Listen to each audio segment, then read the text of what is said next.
If you were to travel back in time 20 years and told me video game graphics would get as good as they are, I'd have told you, I don't believe you, I don't think we've achieved time travel, stop it. My priority probably wouldn't be in the graphics part, is what I'm saying. But I wouldn't have believed you. But what's crazy, the stock graphics that games are coming out with now aren't as good as it gets. Modders are going in and making things look even crazier. Hi folks, it's Falcon, and today on Gameranx, 5 recent graphics mods that look absolutely insane. Starting off at number 5, Cyberpunk 2077 with Nova LUT and the Cyberpunk HD Reworked project. This is already a beautiful game on PC, but there are things you can do to make it look even better. There are a few pretty comprehensive mods out there that can make the world look much more realistic with only a slight impact on performance. The two we're specifically looking at, like I said, are Nova LUT and the Cyberpunk HD Reworked project, both of which can be found on the Nexus and are really easy to install and get working with the Vortex mod loader. It's basically idiot-proof. Nova LUT, basically an atmosphere mod, changes the overall feel of the city, the weather, and the in-game shaders. It's not a shaders mod though. You're not using reshade, and it seems more comprehensive than most mods of this type. It really does make a huge difference with just a few tweaks to the lighting and weather. Everything just feels more real with this mod enabled. The Cyberpunk HD Reworked project is a mod made by the same guy who did the Witcher 3 HD project. It aims to update a lot of the game's textures to be higher resolution without a big impact on performance. These texture improvements are pretty significant and make the world of Cyberpunk look sharper than ever. And the real impressive thing is it doesn't really affect performance a lot. A lot of texture mods like this go way overboard on file sizes, and they can be huge video RAM hogs, but I didn't really notice a lot of performance impact here. These aren't the only mods I'm using. I also got a few car mods which have their own requirements, but like with the mods I'm talking about, if you just use Vortex, they're pretty easy to install. Having a few super realistic cars does a great job making these two graphical mods pop. Like I said, Cyberpunk on PC already in a pretty good state. It's one of the best optimized games I've played now anyways, and installing mods for it is pretty damn easy. So if any of this stuff looks cool to you, give these mods a shot.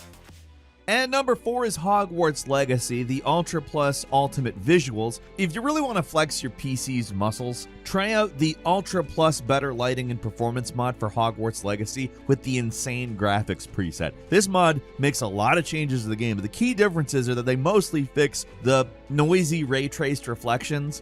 It enables global illumination, it improves the in-game lighting, and just overall makes things look a lot sharper. Setting it up isn't too hard, but you'll need to follow the instructions carefully. You can't just load this one up through Vortex. You got to do some manual file moving, but it's not too difficult. There are a lot of different settings here that can have a huge effect on overall performance, so read through the installation instructions carefully when you try to set this one up, and beware. I did this on a beast of a PC with an RTX 4090 on it, and on the insane settings, this game suffers from some noticeable slowdown. Now, that may just be a problem with Hogwarts Legacy on PC in general, but with the more moderate mod settings, this might actually improve performance for you. Of course, this list is not about moderation. We're really talking insane graphics here, and this mod delivers. Under the right conditions, this mod makes the game look incredibly good. The outdoor environments look completely amazing, and a lot of the Hogwarts interiors look extremely realistic. There are some annoying downsides, though. On top of the stutter, there's also these annoying backflashes you'll experience once in a while, and while the game does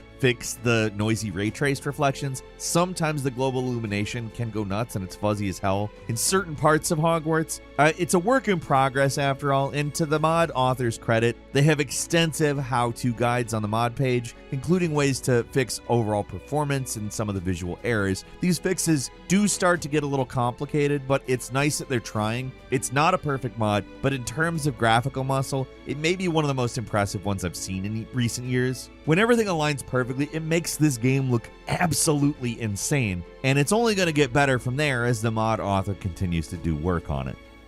And number 3 is Ready or Not, body cam reshade mod. For this list, I'm mostly trying to avoid pure reshade mods because they're pretty low effort, but this one is anything but. If you want to make Ready or Not look almost too realistic, then the body cam mod on the Nexus, it's going to do the trick. This mod does one thing, and it does it incredibly well. Instead of the usual HUD, it makes it look like the entire game is filmed through a body cam. Pretty self-explanatory, I would think. A well-titled mod, and the results are crazy impressive. Seriously, there's times where this game almost looks like real life, and that's a really impressive achievement because they managed to do it without affecting performance of the game at all. It takes a little bit more than just downloading Reshade to get this mod working. You also need a camera mod to change the view angle, but there's nothing here that's too difficult to get working. The important thing is that you'll need to be able to quickly toggle the body cam shader on and off so you can actually use the menus. So have a toggle for the shader set and use F3 to turn off the UI. And I think that you're good. It's one of those things that it doesn't work well if you've got the UI enabled. It looks kind of weird, but once it's gone, like I said, it can literally look like real life. It's genuinely insane. Now, actually trying to play the game like this can be a little tough. I'm not gonna lie, it's not how the game was designed, and you can very easily tell that, but it's also surprisingly easy to get used to, and the immersion is just off the charts once you have. Just like look at some of this stuff, especially on the second level. It's honestly uncanny at times. It helps that Ready or Not is already a pretty detailed and realistic game, but this added filter makes it appear even more real, and a lot of the stuff made for this game is just a lot more impactful this way.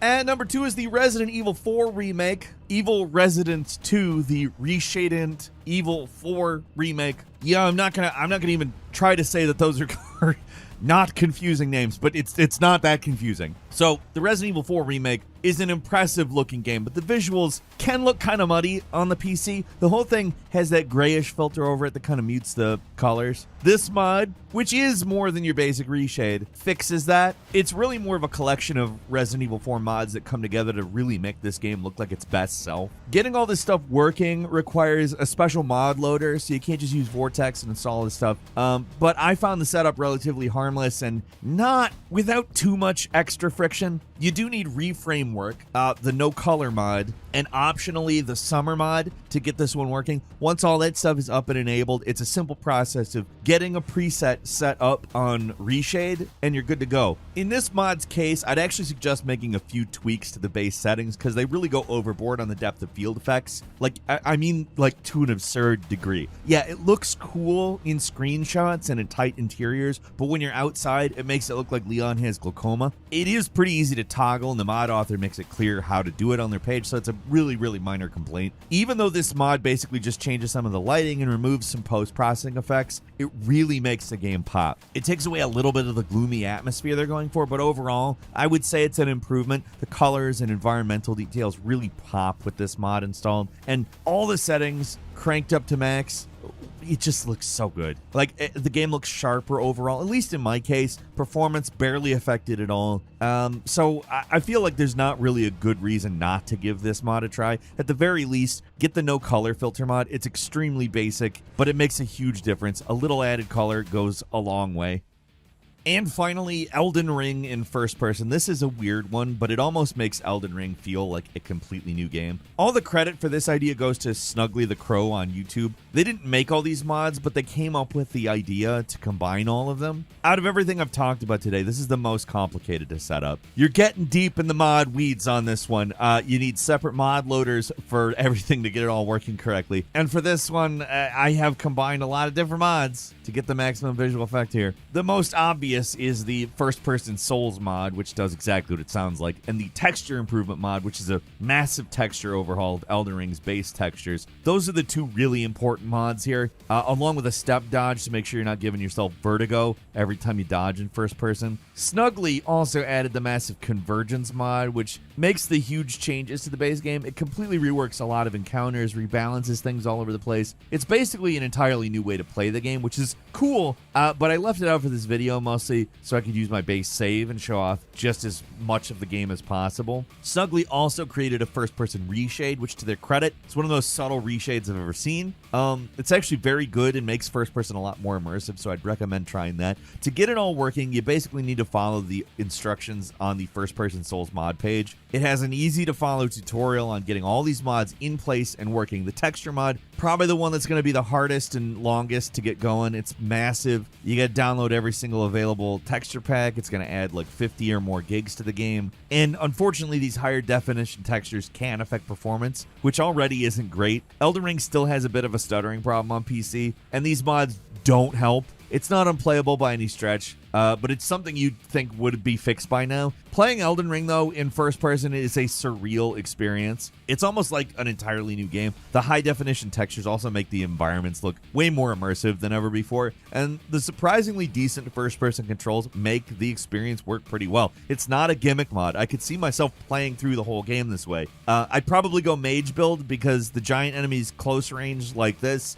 it's tricky to say the least, but everything feels pretty good to play, and there's barely any of the usual mod jank that you might be used to experiencing with stuff like this. You'd think a game like Elden Ring would never work in first person, but it mostly does. I don't want to downplay how much better the game looks with new textures, might I add. They're huge and unoptimized, but the game looks much sharper, which is good because you're getting a closer look at everything. It sometimes feels like I'm seeing this world for the first time here. You just notice so many little details that are easy to overlook when playing normally. Elden Ring gets by on art design rather than graphical detail. It's not this insane graphics showcase like a lot of other games on this list, but with these mods installed, it doesn't just look a lot better. You're also experiencing the game in a whole new way. And that's all for today. Leave us a comment. Let us know what you think. If you like this video, click like. If you're not subscribed, now's a great time to do so. We upload brand new videos every day of the week. Best way to see them first is, of course, a subscription, so click subscribe. Don't forget to enable notifications. And as always, we thank you very much for watching this video. I'm Falcon. You can follow me on Twitter @FalconTheHero. We'll see you next time right here on Gameranx.